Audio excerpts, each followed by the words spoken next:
ঢাকা বিশ্ববিদ্যালয় মঞ্জুরি কমিশন ইউজিসির নতুন চেয়ারম্যান হিসেবে নিয়োগ পেয়েছেন ঢাকা বিশ্ববিদ্যালয়ের সাবেক উপাচার্য অধ্যাপক এস.এম.এ ফায়েজ। শিক্ষা মন্ত্রণালয়ের এক প্রজ্ঞাপনে বৃহস্পতিবার এ নিয়োগের কথা জানানো হয়। এস.এম.এ ফায়েজ ঢাকা বিশ্ববিদ্যালয়ের মৃত্তিকা, পানি ও পরিবেশ বিভাগের সাবেক অধ্যাপক। তিনি বাংলাদেশ সরকারি কর্ম কমিশনের সাবেক চেয়ারম্যান। শিক্ষা মন্ত্রণালয়ের প্রজ্ঞাপনে বলা হয়েছে, চেয়ারম্যান হিসেবে অধ্যাপক এস.এম.এ ফায়েজের মেয়াদ হবে 4 বছরের। তিনি প্রচলিত বিধি অনুযায়ী বেতন, ভাতা ও আনুষঙ্গিক সুবিধাদি পাবেন।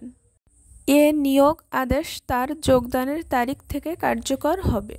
ইউজিসির সাবেক চেয়ারম্যান কাজী শহীদুল্লাহ হক শারীরিক অসুস্থতার কারণে গত মাসে পদত্যাগ করেন।